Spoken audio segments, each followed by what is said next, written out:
Missouri does a lot of things defensively to, differently than most people do, whether it be where they're switching, changing defenses, they got play 11 guys, mix in some zone, mix in some pressure. It's a tough preparation.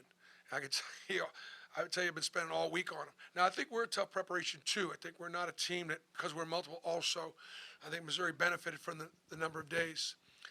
Now, it's tonight, it's tomorrow. We travel on Monday to go to Austin, Texas. So it's a shorter prep, and, we'll get ourselves ready to go.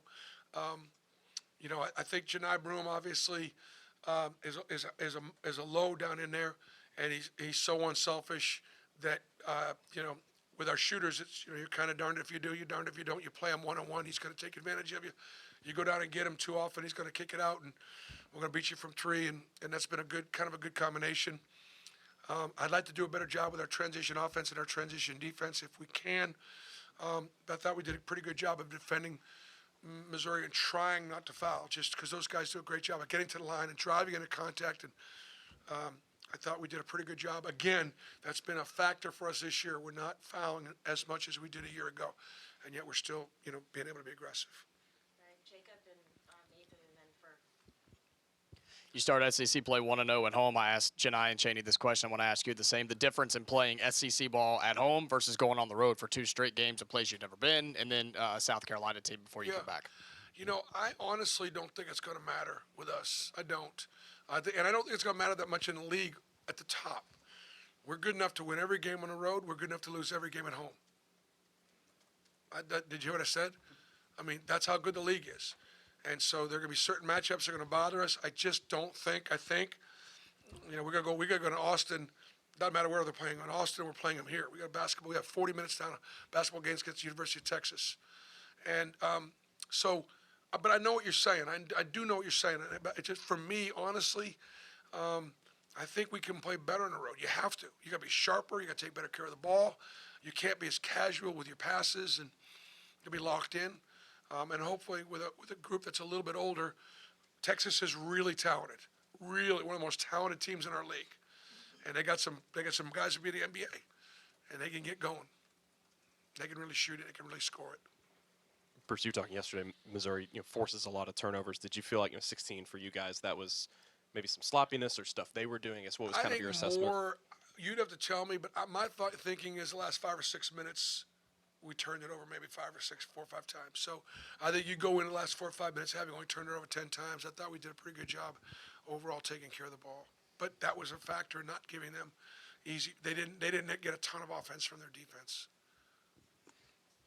Mitchell, nice Braves hat. Appreciate it. Mitchell's their leading scorer. He goes 2 of 9 from the field in this game. Just your front court and how they were able to handle him defensively. What was the key to that? Size matters. Size matters in jewelry, and it matters in basketball.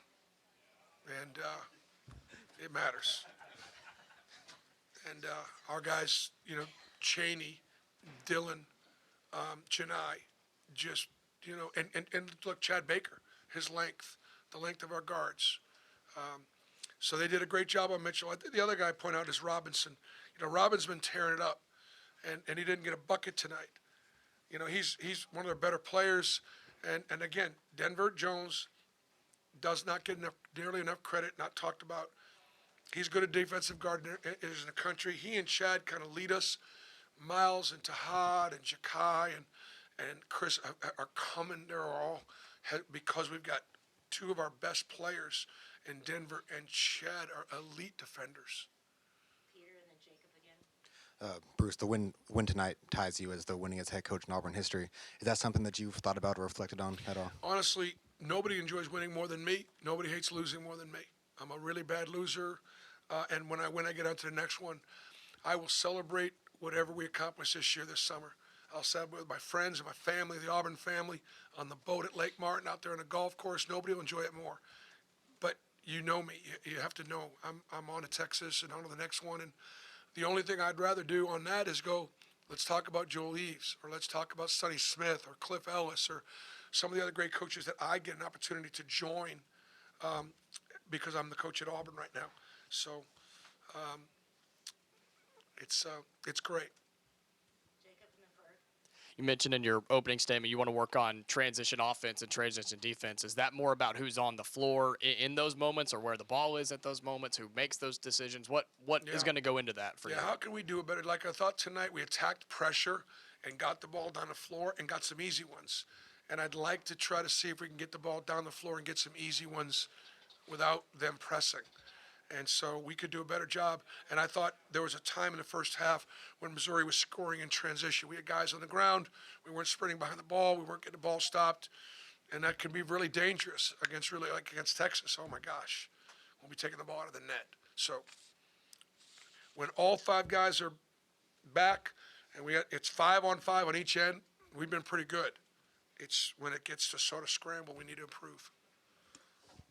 Bruce Denver, 7 assists tonight. Not bad for a guy who's not a point guard by trade. Just his continued growth there has got to be something you're really pleased with. Yep. He's plus 17 on the plus minus chart, and just super coachable, super family. His dad's harder on him than I am, and it's so interesting to see the difference sometimes that fathers can make. We got some John Broome is amazing with his son, and Dylan's got a bunch of uncles that have been incredible. Cheney Johnson's dad's and just unbelievable. Todd Pettifor sent him to Ira and I and said, do whatever you want to do. Have at him. And if he looks at you the wrong way, just that kind of, and that old school is still alive. Kids still want to be coached. They want to be held accountable. They want to be disciplined. It does help. It does help. I believe it helps our society when we have both parents in the home. If it can happen, it does. And the children are some of our children are great beneficiaries. I'm grateful for my parents. I've got great parents. I've had so many great parents, but there's a good group of parents right now. So appreciate their support. Bruce, you mentioned Chad Baker, but what does it mean to this team to continue to have him contributing on and off the ball? Yeah, to the point about, again, Derek Baker, who was a terrific pro himself, and as a coach, he's coached basketball. His last job was in the Dominican. Okay, he's taking some time off to spend some time here in Auburn with his son. So he's putting his life on hold just to support his son. I think it's beautiful. I think it's a wonderful thing. Chad's a beneficiary of it. What happens when you play the best teams in your schedule? Everybody gets challenged. Chad Baker's one of our best players, pure and simple. And so when we play the best teams in our schedule, Chad he'll do more. He'll have to do more. We'll need him to do more. But even in a game like where he takes 4 shots, makes 3 of them, but affects the game in so many other ways. So he'll be there when we need him. Any more questions for Coach? We're good? Thank you. Okay, thanks, guys.